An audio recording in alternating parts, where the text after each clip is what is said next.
संविधान और लोकतंत्र को कुचलने के आरोपों से बीजेपी अपना पीछा नहीं छुड़ा पा रही है। पिछले शीतकालीन सत्र में राज्यसभा में गृह मंत्री अमित शाह के अंबेडकर पर दिए बयान के बाद से कांग्रेस ने बीजेपी से माफी की मांग की थी, साथ ही अमित शाह का इस्तीफा भी मांगा था। कांग्रेस अब पूरे देश में संविधान और डॉक्टर अंबेडकर के अपमान का मुद्दा उठा रही है। आज राज्यसभा में कांग्रेस अध्यक्ष मल्लिकार्जुन खड़गे ने फिर इस मुद्दे को उठाया तो सभापति जगदीप धनखड़ ने फिर खड़गे को रोका और इसमें बीजेपी और ज्यादा फंस गई है। तो क्या है पूरा मामला, आइए देखते हैं इस रिपोर्ट में। संविधान से खिलवाड़ और संविधान निर्माता डॉक्टर भीमराव अंबेडकर का अपमान, इन दो मुद्दों ने बीजेपी को बुरी तरह से जकड़ लिया है। कई राज्यों में जीत के बावजूद बीजेपी डॉक्टर अंबेडकर का अपमान करने का दाग मिटा नहीं पा रही है। कांग्रेस संसद से सड़क तक इस मुद्दे पर बीजेपी को घेर चुकी है। आज फिर राज्यसभा में कांग्रेस अध्यक्ष मल्लिकार्जुन खड़गे ने बाबा साहेब का अपमान करने का मुद्दा उठाया और बताया कि बीजेपी इस मामले में किस तरह गुमराह कर रही है।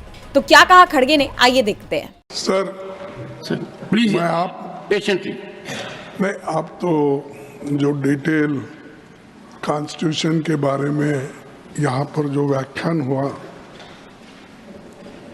मैं समझता हूँ साहब ये अनावश्यक इसको उठा रहे हैं।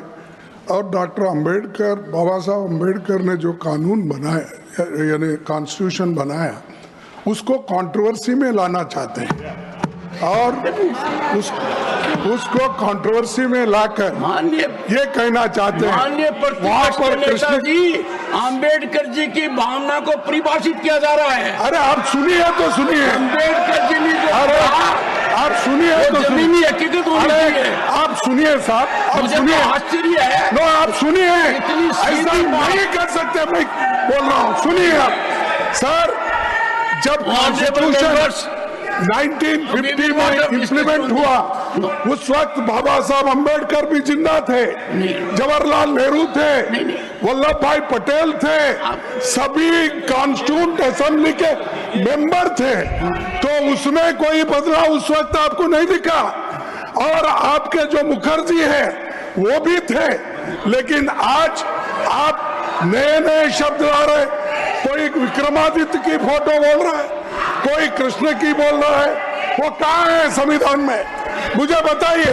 मैं भी संविधान देखा हूँ, पढ़ा हूँ, जो कुछ समझ में आता। आप तो एडवोकेट है साहब, मैं बताता हूँ। आप कभी देखे संविधान में कुछ बदलाव हुआ है? मैं बताता हूँ। और जो भी हुआ है वो कंसेंट से हुआ है, एक सेकंड, सदन के कंसेंट से हुआ है। माननीय सदस्यगण, एक सेकंड, ये ठीक नहीं। आप अलाउ करके ये बात इसको बढ़ाना सदस्यगण तो कंट्रोवर्सी करना, अंबेडकर को बदनाम करने की कोशिश करना बिल्कुल गलत है। कांग्रेस अध्यक्ष अपनी बात पूरी रखना चाहते थे, लेकिन जगदीप धनखड़ उन्हें बार बार टोकते रहे। उन्हें लगा होगा कि इस तरह शायद बीजेपी का बचाव होगा, लेकिन खड़गे के तेवर ने बता दिया कि बीजेपी के लिए खुद को बचाना अब आसान नहीं है। पिछले शीतकालीन सत्र के बाद से अंबेडकर के अपमान पर घिरी बीजेपी अब भी माफी नहीं मांग रही है, लेकिन कांग्रेस भी इस मुद्दे को छोड़ने वाली नहीं है। ये आज फिर साबित हो गया। अब देखना होगा कि बीजेपी कब अपनी गलती मानती है।